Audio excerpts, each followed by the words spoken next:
tetap di dalam kita, dan kasih-Nya sempurna di dalam kita. Haleluya, haleluya. Tuhan bersamamu. Inilah Injil suci menurut Markus. Dimuliakanlah Tuhan.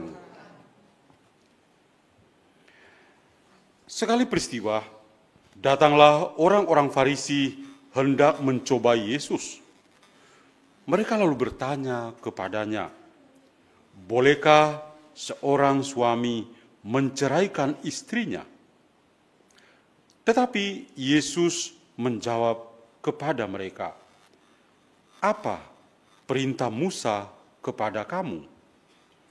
Jawab mereka, "Musa memberi izin untuk menceraikannya dengan membuat surat cerai." Lalu Yesus berkata kepada mereka, "Justru karena kerasnya hatimu itu, maka Musa menulis perintah itu untuk kamu. Padahal pada awal dunia diciptakan, Allah menjadikan manusia laki-laki dan perempuan.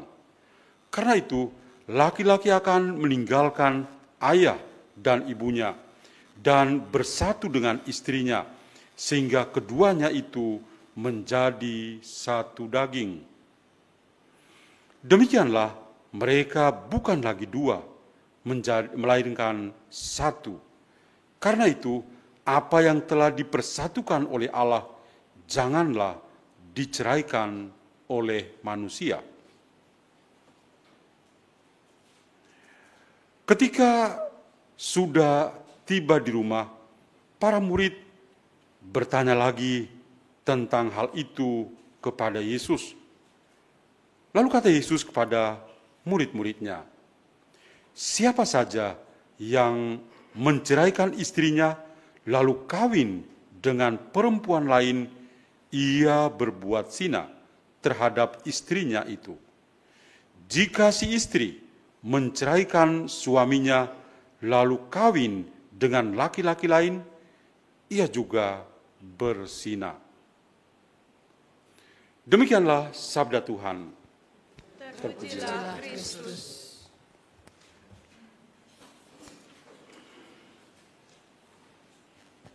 Saudari-saudara, ibu bapak sekalian, anak-anak muda dan remaja yang saya kasih dalam Kristus. Mengawali perayaan Ekaristi pada hari Minggu ini, saya mengingatkan bahwa Tuhan memang menyapa kita secara pribadi untuk merasakan betapa mulia cintanya kepada kita secara pribadi, tapi juga Tuhan menyapa setiap keluarga, bahwa cinta di dalam keluarga yang lebih nyata dalam perkawinan itu sungguh mulia. Kenapa dikatakan mulia? Karena ini adalah kehendak Tuhan sendiri. Dan kalau kita mendengar semua bacaan itu mengungkapkan hal yang sama. Dalam bacaan pertama kita mendengar dari kitab Kejadian, kitab yang paling pertama dalam Alkitab kita. Diceritakan tentang Tuhan yang menciptakan bumi dan isinya. Dan dalam bab yang pertama cerita tentang penciptaan manusia. Tuhan menciptakan manusia sesuai dengan wajahnya sendiri. Dan pada akhirnya Tuhan memandang manusia dan boleh dikatakan Tuhan jatuh cinta pada manusia. Dia melihat manusia sungguh amat baik adanya. Lalu perikop yang tadi kita dengar, ketika suatu saat Tuhan memanggil Adam dan meminta Adam untuk memberi nama kepada semua ternak, termasuk burung di udara. Adam itu pintar sekali. Dalam waktu singkat, dia bisa memberi nama semua ternak yang ada di Taman Firdaus. Tapi ada sesuatu yang kurang. Tuhan melihat bahwa ternyata hewan-hewan yang diberi nama oleh Adam itu tidak ada yang cocok. tidak ada yang sepadan. Karena itu Tuhan lalu mau melakukan sesuatu lagi yang terbaik untuk kebahagiaan dari Adam. Dia memberi seorang penolong. Caranya bagaimana? Membiarkan Adam tertidur, mengambil tulang rusuknya, dan menciptakan makhluk yang baru yang kita kenal dengan nama Hawa. Dan ketika Adam terbangun, dia memanggil atau menyebut Hawa itu, ini dia tulang dari tulangku, daging dari dagingku.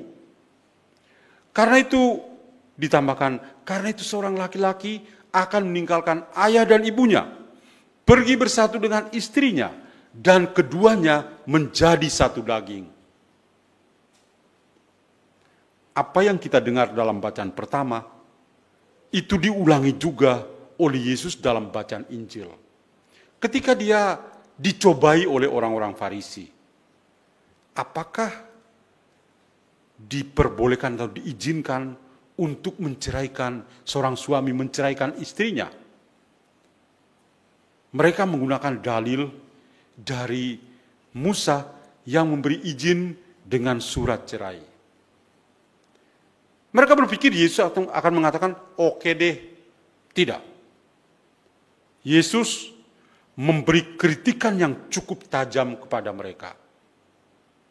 Yang pertama adalah bahwa orang-orang itu memang punya hati yang keras.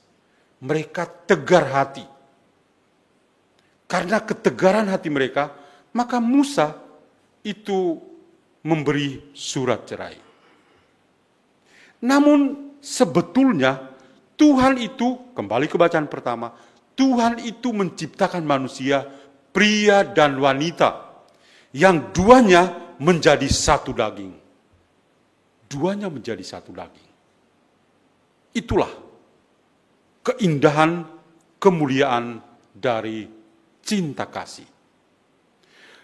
Maka dua bacaan yang sangat bagus ini benar-benar bagi saya itu membuka pikiran kita pada hari Minggu biasa yang ke-27 ini untuk coba melihat pertama-tama di dalam diri kita dan yang kedua di dalam keluarga kita masing-masing. Yang pertama kita coba memandang diri kita. Kita semua itu berasal dari keluarga manusia. Kita semua itu berasal dari cinta. Bukan karena keinginan dari orang tua, suami dan istri, papa dan mama kita. Bukan. Tapi pertama-tama berasal dari Allah yang adalah kasih. Dia yang menciptakan pria dan wanita, dan dia melihat mereka sungguh amat baik. Karena itu, keluarga yang dibentuk itu adalah rencana, adalah kehendak dari Tuhan sendiri. Maka kalau keluarga adalah kehendak dari Tuhan sendiri, maka pengalaman cinta itu pertama-tama kita alami secara pribadi. Tuhan mengasihi saya secara pribadi. Kasih itu sebuah pengalaman pribadi. Antara saya yang mengalami dan Tuhan yang adalah kasih itu memberinya kepada saya. Dan yang kedua adalah kasih itu juga menjadi nyata di dalam keluarga. Baik bacaan pertama maupun bacaan kedua dari surat pada umat Ibrani dan bacaan Injil sama-sama mengatakan tentang kasih dalam keluarga. Seorang laki-laki akan meninggalkan orang tuanya, pergi dan bersatu dengan istrinya, dan keduanya menjadi satu daging. Orang yang punya iman akan memahami makna terdalam dari kasih di dalam keluarga. Saudara-saudariku, 3 bacaan yang sangat berharga, sangat indah pada hari ini, kiranya mau mengatakan apa kepada kita? Yang pertama, Saya mulai dengan sebuah fenomena di negeri plus 62. Dari data statistik pada tahun 2024 ini, pada tanggal 20-an Februari 2024, BPS itu mengeluarkan sebuah data statistik yang sangat menarik perhatian kita di negeri plus 62. Ternyata tingkat perceraian di negeri plus 62 itu cukup tinggi.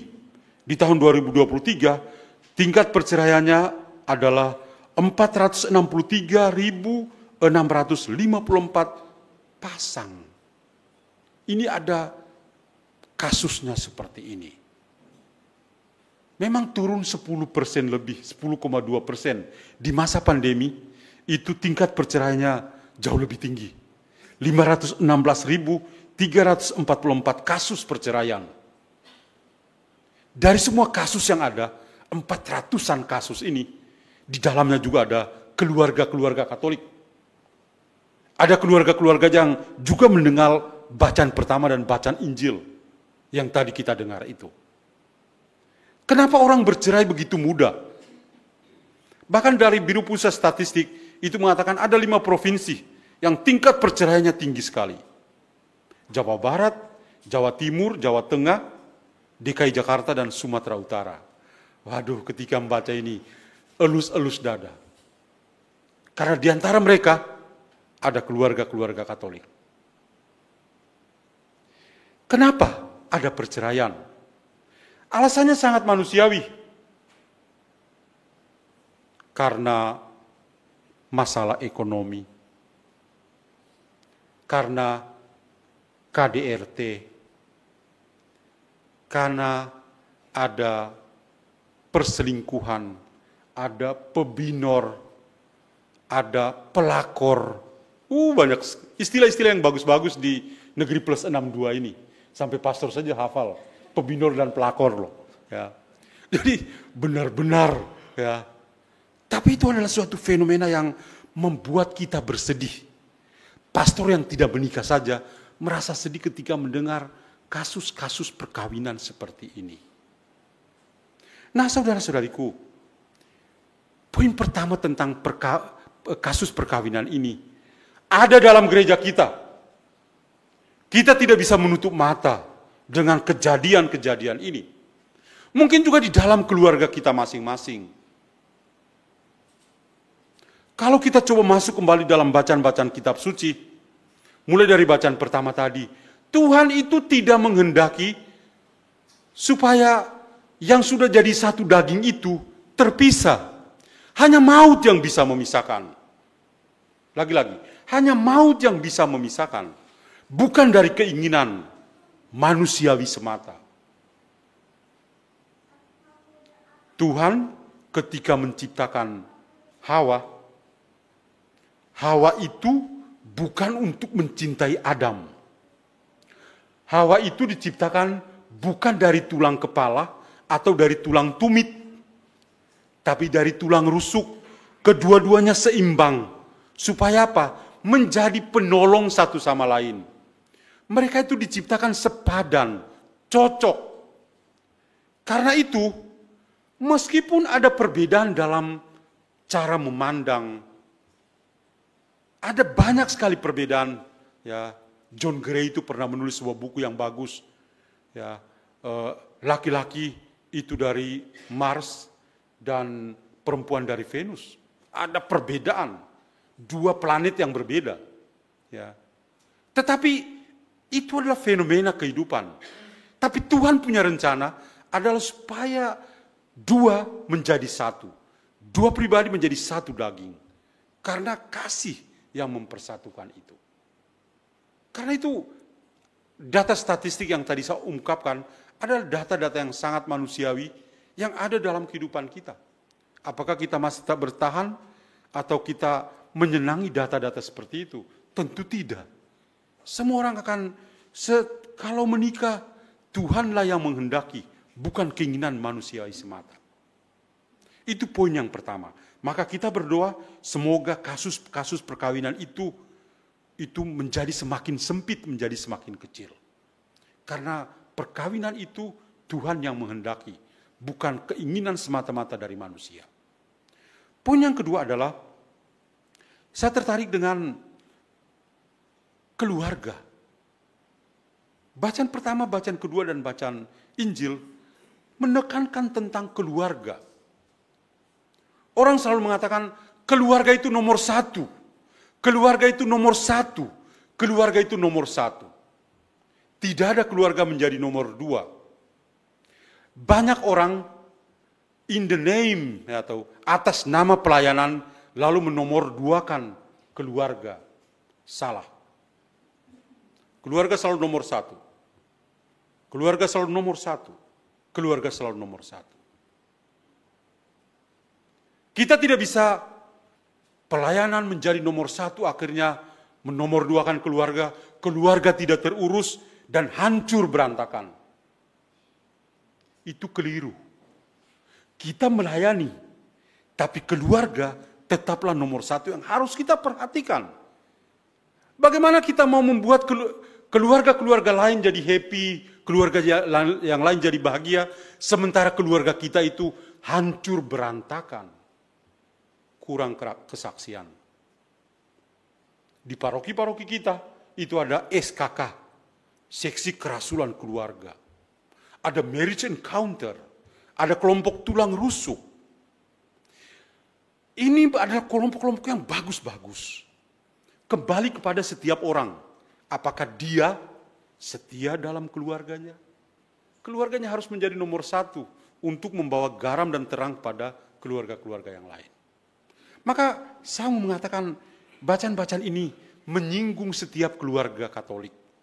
Supaya hari ini kita kembali ke akar yang terdalam, yaitu Tuhan sendiri. Dia yang memanggil, dia yang menyatukan setiap pribadi menjadi sepadan, menjadi cocok satu sama lain di dalam keluarga. Saya tutup pemilih ini dengan sebuah perkataan yang sangat bagus dari Paus Fransiskus. Saya tetap mengenang orang hebat ini. Ya. Paus Fransiskus ketika bicara tentang keluarga, dia mengatakan seperti ini. Sebaliknya, cinta perkawinan tidak dapat dipisahkan dari pernikahan itu sendiri, di mana cinta manusia yang rapuh dan terbatas itu bertemu dengan cinta ilahi yang selalu setia dan penuh belas kasih. Cinta manusiawi yang rapuh. Cinta kita semua penuh dengan kelemahan. Tapi dalam perkawinan, cinta itu bertemu dengan cinta yang ilahi. Cinta yang penuh dengan belas kasih. Tuhanlah yang mengatur segala-galanya. Dan semuanya itu pasti selalu indah pada waktunya. Tuhan memberkati kita semua. Amin.